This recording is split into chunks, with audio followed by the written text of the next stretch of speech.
It's time for some damn good tacos in college football. We're excited to announce our title sponsor, Torchys Tacos, for the Arkansas Football Report with Otis, Kirk, and the new addition to the Hogville.net family, the Arkansas pregame show starring former Hog running back Marshall Foreman, hosted by Jason Pattison. If you're looking for a place to unwind and call the Hogs, Torchys is the place. Torchys' location on MLK in Fayetteville is the proud host of the Arkansas pregame show, and it will air 2 hours prior to kickoff of each Fayetteville home game. The Arkansas Football Report airs every Thursday at 7 p.m. in Rogers. Check out the full-service bar on the patio or in the restaurant while you cheer Arkansas on to victory. Torchys has you covered with the daily drink specials or the taco of the month with their queso that's made in-house fresh daily. Torchys has 2 convenient locations in Northwest Arkansas, which happen to be the only 2 locations here in the great state of Arkansas. They have you covered for some damn good tacos, and go Hogs.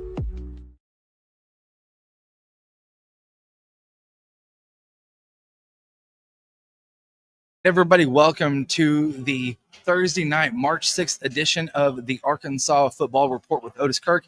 I'm Jason Pattison. I want to thank you all for joining us tonight, Hog Nation. I want to say a big thank you to the teams at Rogers and Fayetteville's Torchys Tacos locations that show us great hospitality each and every week. You can always click on the like and subscribe button to follow us on Hogville's YouTube channel, and you can watch past shows with Otis, Dudley, Kevin, and Marshall. Special thank you to Carbless Cocktails. You can try any of their 9 different flavors Carbless has to offer. 0 sugar, 0 carbs, and 100 calories per can. They have 8 different vodka flavors and also that tequila margarita. That one's a good one. Oh, yeah. You can pick those up at any of your major retailers or here exclusively at Torchys Tacos. Be sure to stop by either of the 2 Torchys locations here in Rogers or Fayetteville, which happen to be the only 2 locations here in the great state of Arkansas. Do either queso that's made in-house fresh daily, pair that with the taco of the month, which happens to be the scallywag, which Marcus is going to talk about here in just a minute. I had that too just a little bit before show, and I'm going to tell you what, it was amazing. So pair the queso or with any of those great tacos on that board and open your taste buds to a whole new world. Marcus, how's it going, man? It's going good, man. It's always good to be here. Got to bring that energy, you know? Oh, yeah. I'm always ready to go, man. Tell me, okay, what is in the scallywag? So scallywag is probably one of the most popular tacos that we've had. This is the 5th year in a row that this taco has been a part of our monthly specials. So for the month of March, the scallywag is going to be a shrimp taco. It's going to be a fried shrimp taco, but it's not just any fried shrimp taco, Jason. What we do with this scallywag is we bread our shrimp in coconut and Captain Crunch. Ooh, that's what that sweet, salty goodness was. Oh yeah, Was good. So we bread it up in that coconut Captain Crunch, so it gets that sweetness to the bite, right? Mm-hmm. And we mix that with obviously the seafood taste out of the shrimp. We're gonna put that on a flour tortilla, a bit of green chilies and bacon at the bottom of there. We're gonna throw some jack cheese, pickled onions that are a real town favorite here, and then the one that really kicks it off, we balance out that sweetness with a peach habanero jam. That was good. That goes over top. That was good. The whole time you're biting into that taco, you get the sweetness, you get the savoriness, a little bit of kick to it as well. Yeah. But man, when I tell you guys, that is a flavor blast going in. It is. Taco's delicious. It is. Taco's really good. Man, okay. I know. So just started with the scallywag for the month of March. But we got a new promotion coming out now. If you guys are into Torchys Tacos, if you guys are into Torchys Queso, and you like the word free, this is the place for you. Absolutely. Tell us a little bit about this promotion that kicks off. I do believe it starts tomorrow, and that will run through April 19th, which will culminate with the Arkansas spring game. So, Marcus, take it away, my friend. Yeah, so, working with Hogville.net, what we're giving back to all of you guys that come and tune in, everybody that comes in, subscribes to Hogville.net. Essentially, what they're going to do is give you guys a free queso here at Torchys Tacos and a free taco. Yep. The way that's going to work is you'll throw in your subscription, you'll subscribe to Hogville.net, then we'll take your email address, we'll send you a download to join the Torchys Tacos rewards program. Yep. Best damn rewards program out there. You guys come in, spend those hard-earned dollars, get the best food, best damn queso. The first one's going to be free on us, by the way. And just for coming in and representing Hogville.net, you know, Jason and the guys up here, we're also going to give you a voucher that you can redeem later on for a free taco card. So all in all, you know, it's a $10 value, that free queso, that free taco, but you are getting a subscription to Hogville.net, some of the best sportcasting out there, the most accurate, right? Really strong team. And you're getting the opportunity to try some of our best queso in the city and a taco, all for one subscription. I'm going to tell you what, so make sure if you guys sign up for the Torchys rewards, that's going to get you the free queso.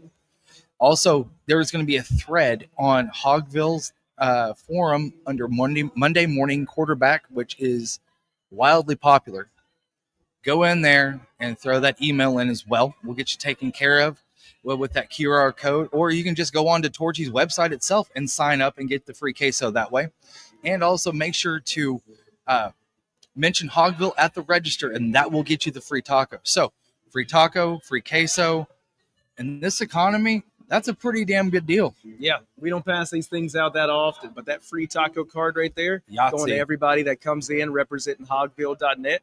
You guys can use to grab that scallywag, you know, our delicious trailer park taco, some of your favorites on us.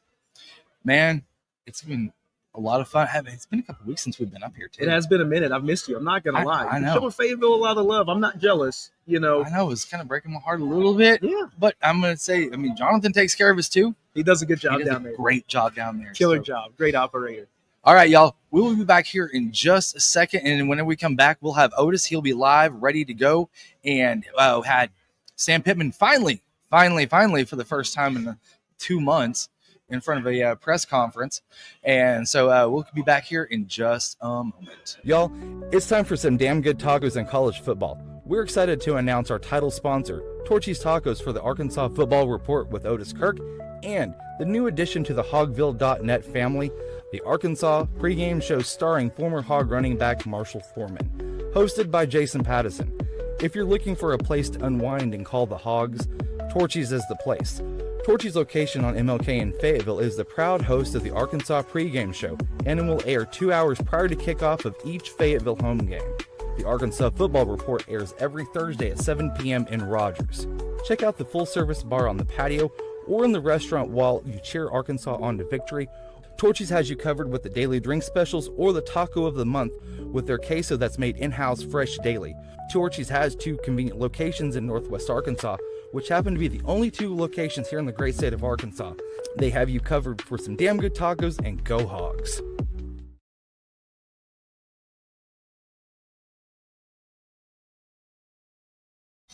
And welcome back to the Arkansas Football Report with Otis Kirk. I'm Jason Pattison. Otis, it's been a couple of months since we've had Sam Pittman in front of a microphone and not in a tunnel in a breezeway, it seems like, at the Liberty Bowl. We finally got him down and kind of pinned a little bit. We got a lot of information today. 39 minutes. Yeah. Today. Yeah. It was a pretty good press conference. It lasted quite a while. I'm getting it on my phone here, but it was around 38, 39 minutes. I recorded it. I don't remember now, but it was 38, 39. Pretty long for a press conference for him. But then again, he even mentioned that, and he said, I haven't talked to these guys in quite a while. Yeah. I'm going to tell you what, the one thing that really stood out to me, one, was how he explained the situation with the offensive line. Now, there was times where it was like 5 and 6 deep. He thinks that right now they're 10 deep. Yeah, and I had already had that earlier in the week about Fernando Carmona. Yeah, I got tipped on that about 3 weeks ago that he was playing some guard. He's playing some tackle too, but Corey Robinson is going to be the left tackle. And he's a stud. I mean, I said when they did the portal deal, I thought he was the best one in the portal. I mean, he was big time. And I was surprised they got him, to be honest. I'm not going to lie to you, but they got him. But, I had that a few days ago. I'd actually been tipped like 3 weeks ago that Fernando could move inside. I didn't have the center part now. I did have the guard, but it doesn't surprise me. But Kittler, I really think Kittler will be the center. Fernando at left guard. Robinson at left tackle. I'd heard Kobe Branham and Blackstock were at right guard. And then Imarian Harris, Dummerville, and Shaq at right tackle is what I'd heard. And the chance that Imarian also could move to right guard if they weren't happy with what they got. Or he could move to left guard if they played Fernando at center. But I think Kittler will be the center. I really do. He's pretty good. And there's going to be some options for some of these guys that are on the sidelines, also for jumbo packages as well. Because, that's one of the things that Bobby likes to do inside the 10-yard line is a little bit of off balance here and there, just to keep the defense honest on the corners. And so, even with having 10 offensive linemen, this is probably the best problem Arkansas's had in 4 or 5 years at least. Not just 10 offensive linemen, but you've got a tight end, Jaden Platt, who can put some people on their butt. That's a big kid. They've got him at 6'5", 250 on the roster. I saw he was 6'5", 260 when I saw him. And he's big. He's every bit that 250. Yeah. And he may have lost 10 pounds. I don't know, but he's big. And believe me, he's a lot bigger than anybody. They got Pasky or whatever. Andreas Pasca. Yep. Yeah, Pasca. But for Rohan Jones, one he really bragged on today. He's more like a Luke size, 6'3", 235. So is the junior college player that I like too, Jeremiah from out in California. But they did well at tight end. Sam thinks they're better there. Yeah. If I understood him today, even though they don't have Luke, but I think behind, deeper, they're much deeper because I don't know really what they had there without Luke last year, Pasca. But other than that, they didn't really have a whole lot, and now they do. And I like that. I like what they're doing at tight end. Yeah. Mike Washington, I knew Sam really bragged on him. That kid. I've got a special place in my heart for him. He came up to me on a Saturday morning, I believe it was, or Sunday. Maybe it was a Sunday morning. Anyway, the day he left, he came up to me and said, I just want you to know, I signed yesterday, but they haven't announced. They're going to announce today. So you ask me anything you want. When a kid, I've never had a kid do that. I've never had a kid do that. Makes your job a little. Yeah, Mike Ward, I believe it was a Saturday morning. But anyway, whatever. Yeah. It was the morning he left. I don't remember if he left on a Sunday or a Saturday, but it was the morning he left, and he told me that. I called him before he got to the airport, and that's why he was telling me. But, I signed yesterday, but they haven't announced it, but they're going to, and I just want you to know you can have it, whatever you need, just ask questions. And so I got the story on that, so it's great. One of the things that I also realized, too, is that they are going into this spring pretty healthy. There was only a few kids banged up, only 4 or 5 tops that he could pick up the top of his head. Yeah, I hate to hear Jordan Young's out for the spring. The defensive back. Yeah. He's the kid I talked about last weekend that could play or last Thursday, I think it was last Thursday on here, but it was on some show I do. He plays 5. He can play all 5 positions in the secondary. I really think he'll probably be the hog, but I don't know since he's going to be out all spring. David Oakey, a good thing with him, he's only going to be out a week because I really think he may be the defensive tackle opposite Cam Ball. And the good thing with Cam Ball out, he has nothing to prove. Nope. He and Xavier Sori and those guys, they have nothing to prove, man. And I wish they just let Sori set out. But what I'm saying, it gives Oakey, when he gets back, a chance to work with that first year, because I really think he's a stud. They beat Southern Cal and Bill Belichick at North Carolina and others to get him, Rutgers and others, Texas Tech.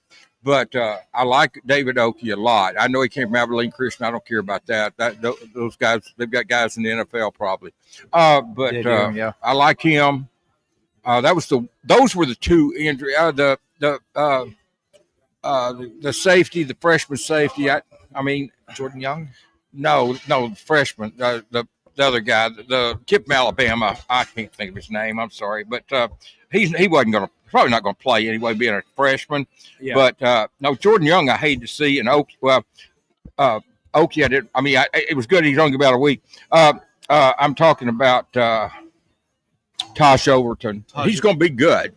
I just don't think he's going to play as a freshman. Maybe he was, but if he's that good, he's probably going to come on in the fall and get it anyway, so he'll be okay. But Jordan Young, I hated, but Oakey only going to miss a week. They think that's good, so I'm proud of that. But those are the 2 that Keandre Johnson, the defensive end, defensive lineman. There again, he's a freshman. I don't know how much. There's going to be some freshmen play, and I actually did a story. I think we talked about it on here. The 5 freshmen that I thought. It was actually 6, counting both quarterbacks. So I thought one of them might work their way in. But I guess the kicker must be doing well because Sam said they're not entering any special teams guys, so that's good. You want a kicker a lot better than what they had last year. I'm trying to think what else. I was there, and I've written 3 stories off of 2 for Hogville and 1 for the newspapers. But Hogville Pig Trail Nations guy, I got 2 stories up. Still got to do the general manager story and a couple of others. I mean, there's a lot of there was, like I said, there was about 40 minutes of transcribing and stuff to write about. So there's plenty of stuff to get out of that. You know, I think it's very interesting that Sam is wanting to have a GM in place by the end of the month, which really lines up well because that spring portal that he was talking about that opens up for 10 days, and I'm glad that they are having a spring game. First and foremost, I'm real glad of that. I love those. I mean, I really thought they might not, but apparently that's one of my stories. He never considered not having one. Yeah. And the other one was on the offensive line and the injuries. The other one I did for Hogville was on the offensive line and the injuries. That was one story I combined. And then the other one was on the fact that Sam never considered not having a spring game, which we had talked about that on here. And I said, I didn't know. I thought it was trending the fact that a lot of teams weren't having one. I figured Sam might not, but I'm glad he's having it. I like him. I know I've talked to some fans who were hoping he had them. They had one because they like them too. Yeah. And, I mean, it's a chance to open practice, let the fans come and see the team. And I'm proud he's doing it. I really am. I mean. Well, and one of the things that I took away from that whole question was you got to play football to play football. Really. Yeah. You have to. And if you're out there playing touch football, tag football, 7-on-7, those sorts of things, you can't get a true base of what your team looks like going into the season. He didn't give a damn about the whole portal thing with players leaving and stuff because the thing is that one of the things that he did explain was that if they leave in the portal in April, that deal has been going on and being worked out for 3 or 4 weeks. Been working the phone. It's not something you just wake up and there it is. Yeah, the agent has been. I don't know. I might disagree with him since I think that running back was 3rd string in last year in the red-white game. Yeah. He was on the 2nd unit. Kind of not the scrubs, but not the top 2. I think he got pissed off and left because of that. But maybe there was more to it than that. But I do know immediately after the game, as soon as he got home to his apartment, he hit the portal. But was that Augustov? Yeah, went to Colorado. Yeah, he was on the 3rd team and didn't play with the top 2 units. I don't remember who he had. Quentin Jackson and Rashad Dominion on the top 2. That's who he had on the 1st unit. Yeah, and he had Augustov and whoever else on the 2nd unit. And Isaiah got pissed off and left. And I know that figured into it. But that was one kid. So, I mean, Sam's right about the fact. I think if they're leaving, they already know it. I think Mike Woods knew way before that red-white game that he was leaving. That was a done deal with OU for some time. His game performance in red-white had nothing to do with that. A little disappointed we didn't get Nick Perry today. We haven't had him. I was a little disappointed about that. I'm not going to lie. Newest addition to the coaching staff. Yeah, we haven't had a press conference. We've always had press conference on every coach that's ever hired, and we're not getting one on Nick Perry. So I don't know. I don't know. One of the things that I did notice that he had said too is that the offensive side, as far as numbers and bodies wise goes, is a little bigger than the defensive side. Quite a bit bigger. And that's where they really kind of need to even some things out. So I don't know if there's going to be an addition by subtraction on the offensive side to gain defensive bodies. I don't know how that's going to work because he said they're pretty fat at wide receiver. They're solid at defense or at running back. Mm-hmm. You got 2 freshman quarterback, which they thought they were going to get 1. And then Madden Iamaleva falls into your lap, and there he is. Yeah. So you got to get big. You got to get deeper at defensive tackle and anything in the back secondary. That's the thing. And I knew they wanted to leave. Deke went into this thing wanting 2 defensive ends, 2 defensive tackles, and they've got 2 ends and 1 tackle. Now they're going to take 2 tackles, Sam said. So they've upped that ante a little bit. Yeah. And I thought they needed 3, to be honest with you. Those are hard to find, though. We'll see if they can get them, but they're hard to find. I do know there's a chance they could get that kid out of Arkansas State that hit the portal. Had 33 tackles or 36 tackles over there last year. Yeah. He's pretty good. He's only 5'11", but he's about 300 pounds. But I'm telling you, there's a player from Arkansas State entered the transfer portal, a defensive tackle, and I'm telling you, I think Arkansas do a lot worse than get that kid. He's only, like I say, he's only 5'11", but but he had 36 tackles, 33, double digit up in the 30s for them. And he's a kid that, I think they made that because they're hard to find. I mean, they're hard to find. And they did get Kiwi Rose out of that second portal. That April window, they've done well there. There's some others they probably got in defensive tackle, but those are hard to find. But hopefully they can find a couple, huh? Jaden Hazelwood. Whenever Mike Woods left, you picked him up. Wide receiver,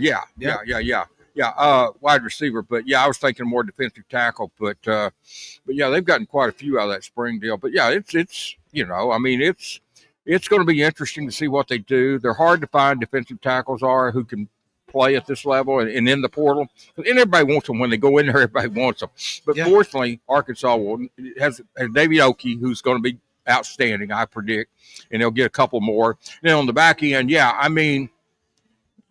anything corner, safety, and you hope they get another player, maybe like a Jordan Young, who can play maybe all 5 positions. Yeah, kind of like a Tevis Metcalf. The kid from Tennessee last year, Danico Slaughter. Yeah, Danico Slaughter could have played corner. I think he played corner at Tennessee. Am I wrong? Yeah, he did play corner. He played corner at Tennessee. Played hog here. Could have played safety if he didn't need to. Yeah.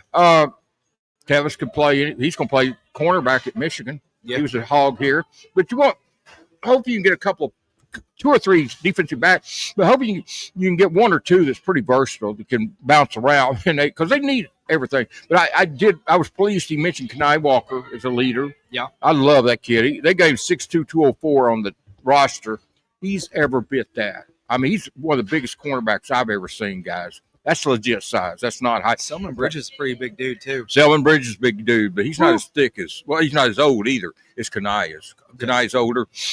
Who was the other transfer guy he bragged on? But but Kenai Walker was one of them, and there was another one. Rhodes, Talley, Boone, Bell.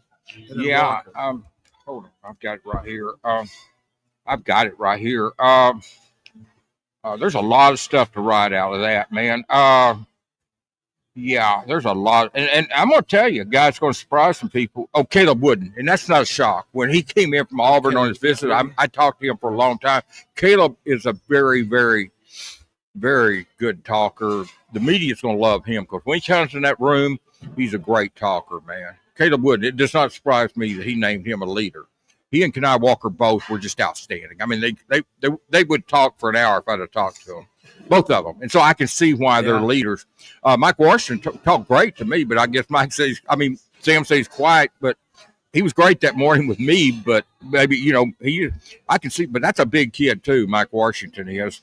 But Cam Shanks, he bragged on him. And of course, Courtney Crutchfield. I'm telling you, Crutchfield's one of the best athletes to ever come out of the state, guys. And the fact that he said that he's transformed his body into a more – him and Braylon Russell are a leaner and bigger up top. Braylon is running now at 238. He's dropped about 12, 14 pounds. I think he was closer more to 260 whenever he was at the end of the He was at the bowl game. He was too big. He was too slow. But I'm going to tell you, Crutchfield is going to be dangerous. He's one of the best to ever come out of the state. Not now. But what has happened is the reason he's changed his body, he's playing football. This kid played basketball. He ran track. He did it all in high school, all state, 2 years, MVP of the state championship game in basketball. I'm telling you, he's a great athlete, but now he's concentrating on football, and of course he's going to get bigger, and he's a stud. I'm telling you, Courtney Crutchfield, I love him. I love Wooden. I love Kenai Walker. I love Oki. I'm just telling you some guys that I talked to.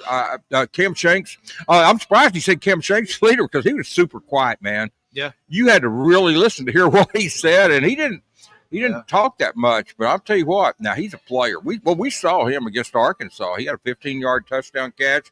He led the nation in punt return, returned 2 of them for touchdowns. Yep. How nice would Bobby Petrino like that if the punt returner brought back two punts for touchdowns for his offense? To help his offense out. What I've noticed too is that the wide receivers that he's brought in through the portal, they're not guys that are on the outside that are going to try to burn it past a cornerback. These are guys that are going to take advantage of those slots and really basically extend the offensive line, the line of scrimmage part, into that boundary part, into those slots to put a lot more pressure, not on the defensive line, but on the linebackers. Yeah. Because that ultimately, you're wanting to get them out of space to create more space for your running backs. Whenever you do that, that's where you start to have those chunk plays where you saw it way back in the day. I had a guy ask me the other day if I wasn't high on Omega Blake because he wasn't in my story about the transfer wide receivers.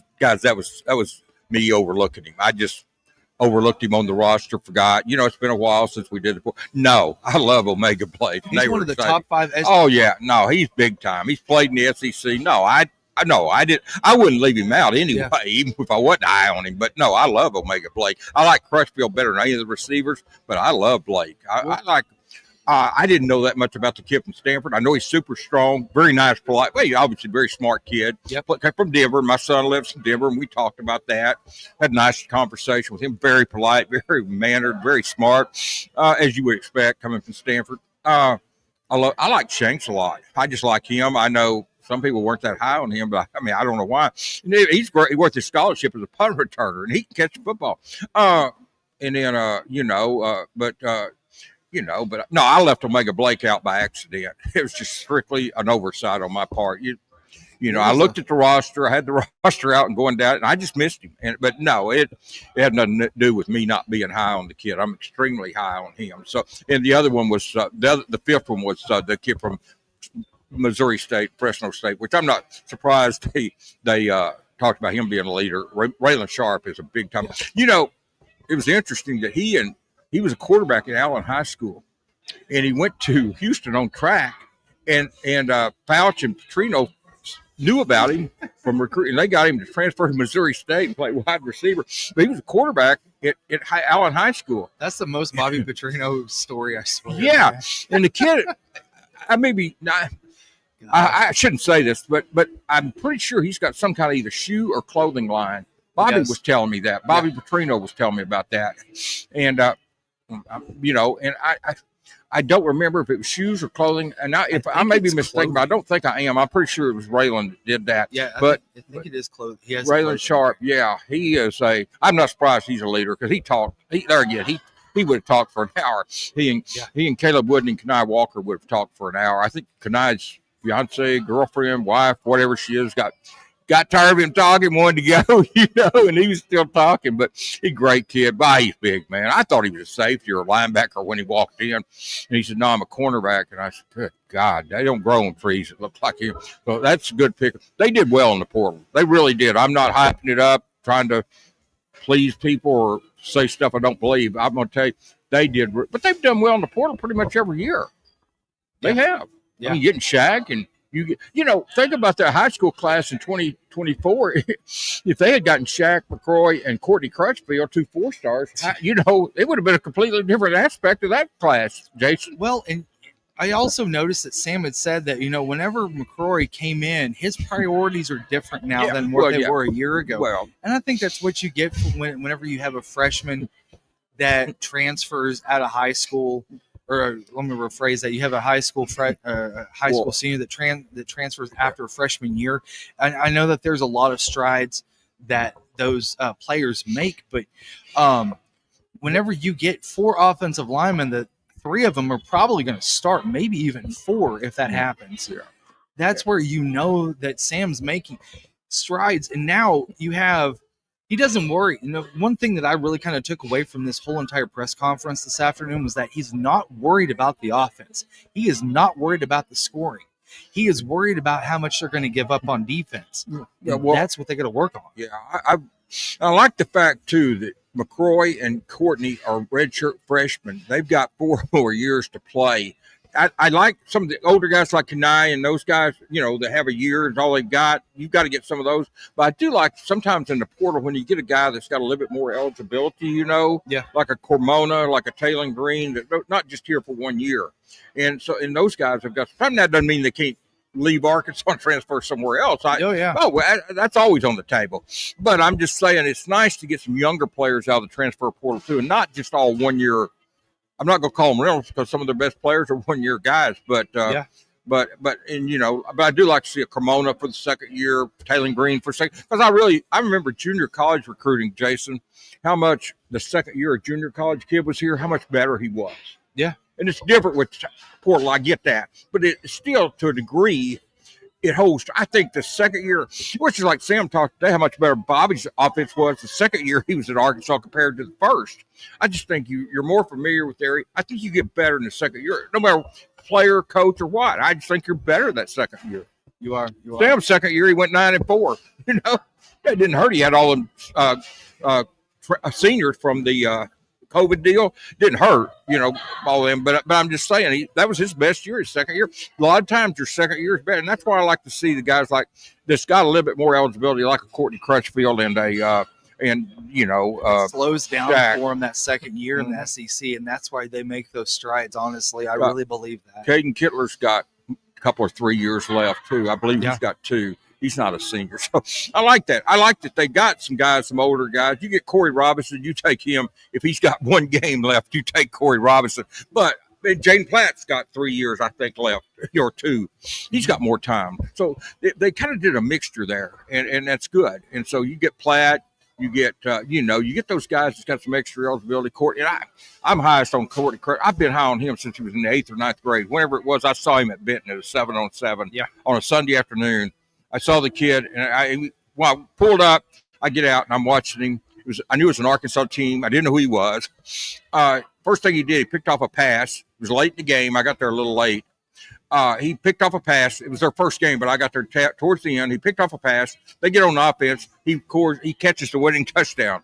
And I said, and he told me he playing high school, playing 18 and under. He wasn't playing his age group. He was playing 18 and under. And the kid caught a touchdown pass, intercepted the pass to save the game, and then caught a touchdown pass to win it. I'm just telling you, he's a winner, man. Yep. There's been some interesting stuff kind of going on in the background with Hogville. I want to move on to that for just a second. I was able to sit down with 5 former Razorbacks from the 1980s. Mr. Greg Thomas, Luther Franklin, Donnie Centers, Terry Tatum, and Limbo Parks. We had sat down for a full hour, swapping stories. It is going to be a 3-part special. It'll be debuting next Thursday night at 6 p.m. on hogville.net, and also our YouTube channel, and also on hogville.net, the website. You guys can log in and watch the 3-part episode. It's first one airs at 6 p.m. next Thursday, and it'll air at 6 p.m. on the next 3 Thursdays. Also, got a special guest that's going to be joining me next Thursday night. That will be Alyssa Orange. She will be co-hosting with me, and so I think that's going to be a fun time as well. So you guys will have to tune in. She'll get It'd be better on your eyes to see Alyssa than it is me and Jason. I can tell you that right now. Hell, that ain't a contest, but it'd be a lot better on your eyes. That is true. All right, so Otis, this is what it is called. It is the Hogville.net Heroes Series. Here's a little bit of a taste of it here for you real quick. That right there is going to be something that's going to be. Those were good dudes, man. All those guys. Great. I didn't know. I think I knew them all. I don't know. I knew Limbo really well. Donnie Centers I knew well. I was down in a bowl game, practicing for a bowl game, and we were in the old Texas Stadium over there. And Donnie was working there for Jerry at the time, doing something at the old stadium, not the new one. And I ran to Donnie while I was at a bowl. I think it was when Arkansas was getting ready to play Texas in the Cotton Bowl that year. If it wasn't, it was the OU year. It had to be one or the other, and I think it was the Texas game. The first year in '99, I guess it was, when Houston's second year there again. But I ran into Donnie and we talked for a long time. And then knew him when he played here. Him and Shebest and those guys called him Salt and Pepper. But that didn't surprise me. Yeah, they called him Salt and Pepper. Donnie like James White, but they were good dudes, both of them, great guys, man. I didn't know Luther that well. Terry Tatum, I mean Terry. He had a son that played for North Carolina State that beat Arkansas in the super regional out here a few years ago in baseball. Okay. One of his son played for North Carolina State on that team. Terry was here. Arkansas beat them like 20-something to 1 the first game, and then North Carolina State beat them 2 games in a row and got to Omaha. And then they were winning out there, winning some games, and I don't remember. But then COVID, I think, messed it up out there at Omaha that year. Yeah, it was Omaha that year. But but Terry Tatum had a son on that North Carolina State team. And then Luther, like I said, he's the one I didn't know that well. But the other guys, all those dudes you got on there, I mean, I'm glad you brought Luther up because I've got a clip from him real quick. You got what? I got a clip. I got a couple of clips here for you guys to watch. This is a little bit of a teaser for the Arkansas Heroes Series, the Razorbacks of the 80s. Here it is. O'clock in the morning, go skinny dip. And then the one dude, he was like, wait a minute. He looked kind of familiar. And they're on the boat. They got this big old spotlight on us. We're looking at each other and they're talking. He's like, he looked kind of familiar. Yeah, he's a tight end for the Razorbacks. And then all of a sudden the light went off and the boat came over a little bit closer. And the mother was like, oh, you got a pen? I'm going, I'm in this water butt naked. No, I ain't got no damn pen. He want the goddamn autograph. Here's another clip real quick. Let me go first because I was at the practice when Lou Holtz decided at 5 o'clock that he didn't like how we practiced, and he set his watch back to 3 and said we were starting over. Oh no! I remember that shit. Bro, I wasn't covering it that day. He said, nope, we starting over. I'm setting my watch back to 3 o'clock. We starting over. And we was out there for another 2 hours. And not to mention, we still had to go to class. Still had to go to class. Now, that was the only thing that Hatfield brought that I did like, them 24 periods. And when we was over with, hey, man, that was a breeze for us, okay? Well, I guess for me, it was okay for me. Lou Holt's practice was okay for me. Okay, I come out of Longview High, which we had boot camp. I mean, our program was something terrible in high school. So when I come to Arkansas with Lou Holtz with all this talking, little bit of short gap in your face, that didn't faze me at all. You know what I'm saying? I was not fazed at it. The intense workouts were not in phase. The running, the hooping, hollering, all that. It didn't faze me at all. Now, I like the meditation before practice.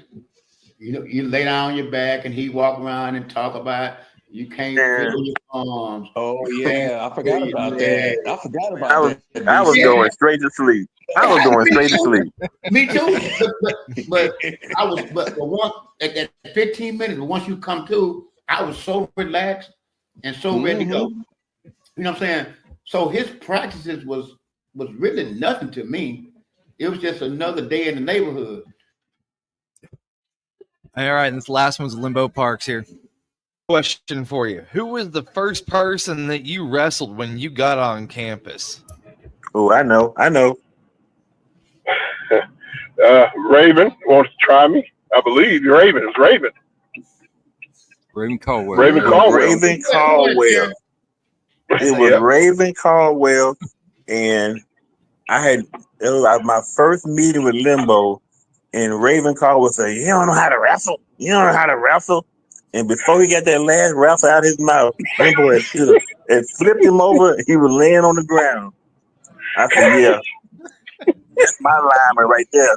Give us some context to your wrestling acumen. Your kind of a little bit of your backstory. Why were you so damn good?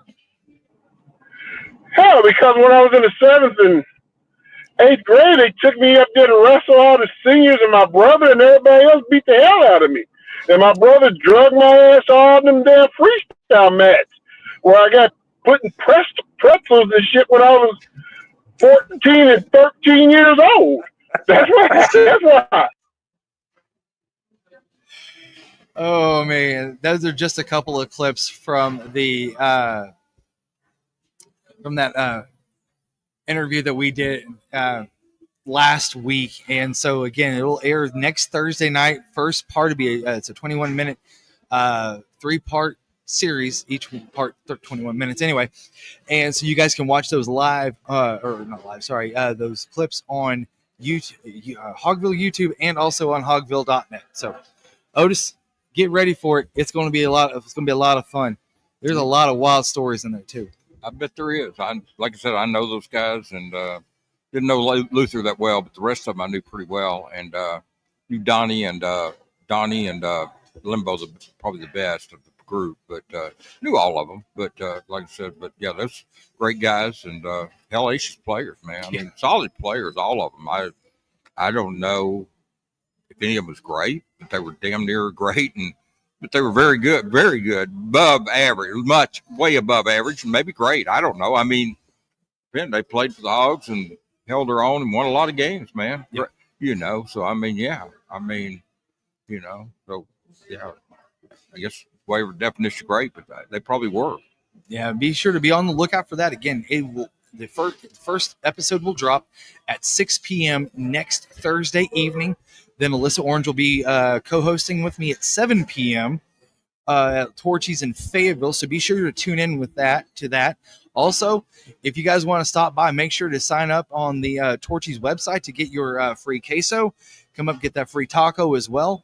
And so that way you can grab some free food, come watch, and enjoy some great hog memories as well. So, Otis, it's going to be a jam-packed week next week. So it's going to be a lot of fun. Well, for myself and Otis, I want to thank you guys for joining us tonight, and go Hogs. Y'all, it's time for some damn good tacos in college football. We're excited to announce our title sponsor, Torchys Tacos, for the Arkansas Football Report with Otis Kirk, and the new addition to the Hogville.net family, the Arkansas pregame show starring former Hog running back Marshall Foreman, hosted by Jason Pattison. If you're looking for a place to unwind and call the Hogs, Torchys is the place. Torchys' location on MLK in Fayetteville is the proud host of the Arkansas pregame show, and it will air 2 hours prior to kickoff of each Fayetteville home game. The Arkansas Football Report airs every Thursday at 7 p.m. in Rogers. Check out the full-service bar on the patio or in the restaurant while you cheer Arkansas on to victory. Torchys has you covered with the daily drink specials or the taco of the month with their queso that's made in-house fresh daily. Torchys has 2 convenient locations in Northwest Arkansas, which happen to be the only 2 locations here in the great state of Arkansas. They have you covered for some damn good tacos, and go Hogs.